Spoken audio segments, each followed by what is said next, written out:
Bankruptcy is one of those things that I've personally always wanted to have a deeper understanding of. Growing up, I used to see all sorts of movies and films and TV shows where sometimes a character will say that so and so just declared bankruptcy. Bankruptcy, Michael, is nature's do-over. I'd even hear about big celebrities that have just suddenly declared bankruptcy. And I think the one thing that everybody knows, even me, about bankruptcy is the fact that it basically means that you're completely flat broke and you have no more money at all. But I've always wanted to ask myself, what exactly happens when someone gets bankrupt? And can that even be removed?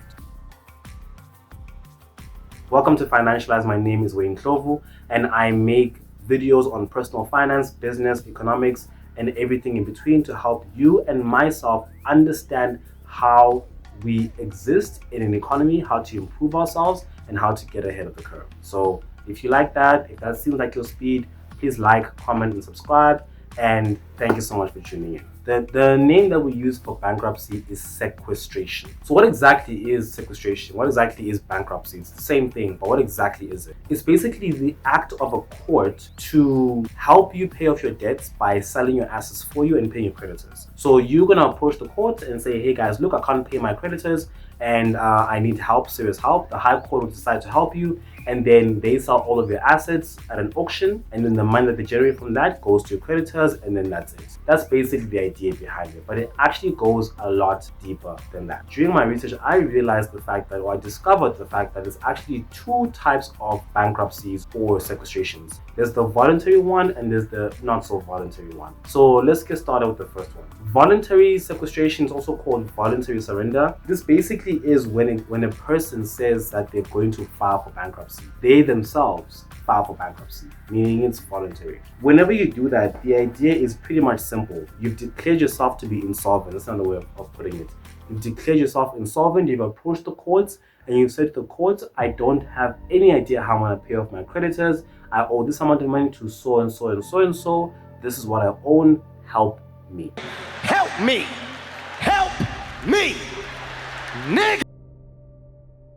So basically what happens is that the people that you owe, which are called your creditors, they go to the courts and say, this guy owes us 1, 2, 3, 4, 5. We don't know how he's going to pay it back. We want to declare this man insolvent. And it's very rare for creditors to actually get paid all the money that they're owed. They're going to get a little bit, but not all of it. But the agreement is basically this. Once we as the courts have paid you the money that you're owed, or has paid you some of the money you're owed, you are not allowed legally to start harassing this person who owes you for more money. You can't harass him, you can't sue him, you can't contact him.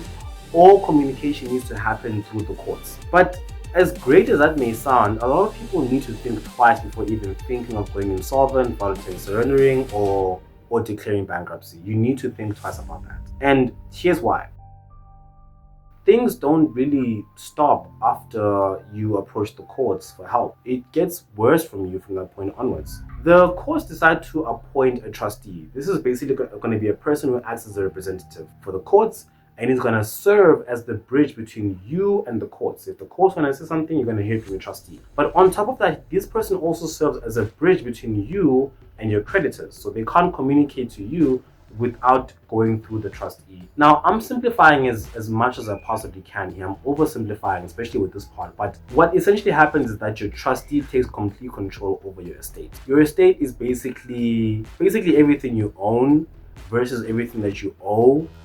Just the stuff that you have. That's basically what your estate is. This trustee takes control of all of that, takes everything that you own and takes it to an auction. I'm talking about your expensive jewelry, your cars, very nice designer bags, your nice clothes. Anything that's worth selling that you can get a decent amount of money from is going to the auction and it's going to be sold off. And it's oftentimes sold off at really low prices, because remember, the goal is to make money fast. And even though that's the case, creditors still don't get most of their money back. They don't even get half of their money back. And when I learned about this one part, it really blew my mind, which is, where exactly does the money go? So I initially thought that once the stuff is sold at auction, any money generated is just given to the creditors and then they go away. But no, there's actually a pecking order I did not know existed. So the first people who get paid are the courts themselves, because trustees are not cheap and legal fees are fees nonetheless. The second people that get paid are what you call your secured creditors. The word secured basically means there's collateral.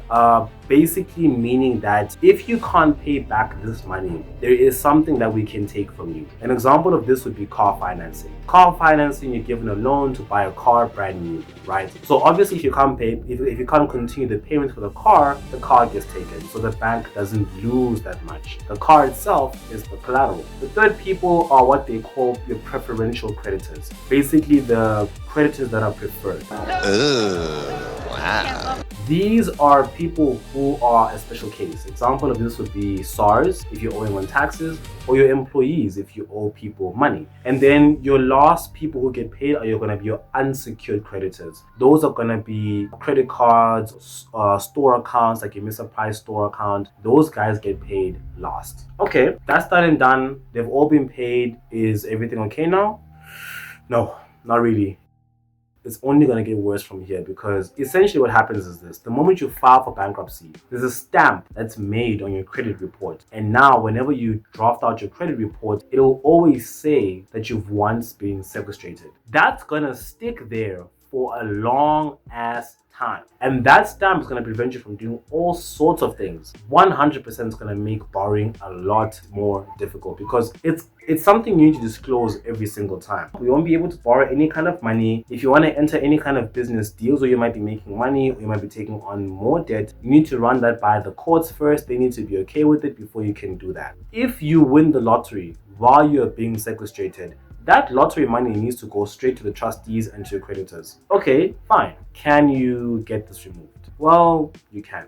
The process of getting this removed is something called rehabilitation. That happens automatically on your credit report after 10 years, but no one wants to stay bankrupt for 10 years. So can you shorten it? The short answer is yes. The long answer is yes, but it'll take a while. See, to clear your name, like I said, you need to go through rehabilitation. That means you need to be able to prove to the court that you're actually good with money, you're handling your debts a lot faster than people thought that you would. You need to really pull up your socks and work your way up to the point where the courts can properly trust you. So I obviously don't want anyone to be in this kind of position. I don't know of anyone who's been in this position, but it's just one of those things that are really just good to know. So if you guys enjoyed this video and you found this very interesting, please like, comment, share. Like seriously, share on TikTok and whatever. I don't mind. I don't care about being credited. Just try and share my videos to as many people as possible, and hopefully they like it as much as you have. And if you're still here, then I know for a fact that you really like this video. And for that, I want to give you a bit of reward by telling you something else that's interesting about going bankrupt. So it turns out you can actually get rejected for your request to go bankrupt. The basic idea is this: your creditors have to get something. They gotta get something, right? They can't just go through that process with you and get nothing. They need to get some of their money back. What is the minimum amount of money that they're supposed to get back? It depends on the case, but I've found an average through the internet of around 20%. If you can give your creditors at least 20% of their money, then your application for bankruptcy might actually get accepted. If you still can't pay back that money, including all the other people who need to get paid, including the courts, then your request for bankruptcy might end up actually getting rejected.